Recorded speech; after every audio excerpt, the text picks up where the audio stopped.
បាទសួស្តីប្រិយមិត្តអ្នកទស្សនាទាំងអស់គ្នាថ្ងៃនេះខ្ញុំមានវីដេអូមួយចង់បង្ហាញទៅដល់អ្នកទាំងអស់គ្នាអំពីរបៀប Activate Windows 10 បាទជាដំបូងបងប្អូនចូលទៅកាន់ Telegram បន្តទៀតវាថាឯកសារប្រើប្រាស់ទូទៅបាទនៅខាងលើនេះបាទឯកសារប្រើប្រាស់ទូទៅបាទប្រើប្រាស់ទូទៅបាទយើងចូលមកក្នុង channel នេះបាទបើសិនជាបងប្អូនអត់ឃើញវានៅខាងក្រោមនេះទេបងប្អូនអាចទៅឆែកនៅខាងលើនេះ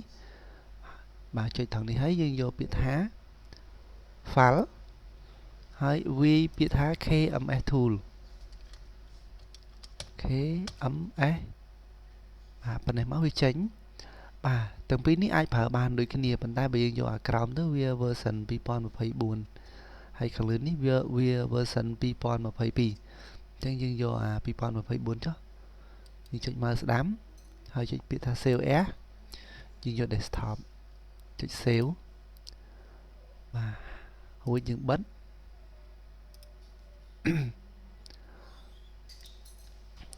បាទអញ្ចឹងនេះ KMS tool នៅខាងលើនេះ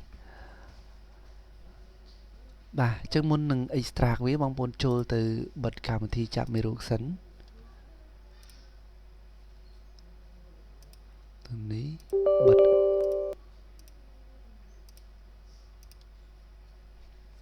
បាទរួចហើយបន្តទៀតចូលទៅមើលស្ដាំខាងវាយកពាក្យថា extract to KMS tool លេខកូដជាស្រ័យបាទលេខកូដវានៅត្រង់ឈ្មោះនេះ2024ជាងវាយចូលមក2024អូខេបាទយើងបានមកហើយចុចបើកវាមកនៅត្រង់នេះយើងចុច2ដងចុចពាក្យថា yes បាទខាងលើនេះយើងសម្រាប់ activate offline ហើយខាងក្រោមនេះយើង activate network បើសិនជាយើងមានអ៊ីនធឺណិតបាទហើយមួយនេះក៏យើង activate ដែរប៉ុន្តែតាមដែលខ្ញុំធ្លាប់ប្រើល្អគឺ activate network ចឹងនៅត្រង់នេះយើងយកពាក្យថាបាទ window activation បាទបងប្អូនចុចលើនេះហើយរងចាំវារហូតដល់ថា activate window successful បាទ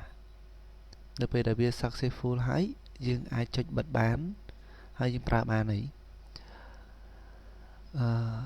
ចាំមើលកុំព្យូទ័រខ្ញុំដោយសារ activate ហើយមិនដឹងថាវា load ថាម៉េចទេចាំមើលសិនអូខេវា load ថា product activate successful មានន័យថាបាទជោគជ័យហើយបាទអរគុណបងប្អូនដែលបានទស្សនាវីដេអូរបស់ខ្ញុំតាំងពីដើមរហូតដល់ចប់បាទបើបងប្អូនពេញចិត្តសូមជួយចុច like និង subscribe ឲ្យ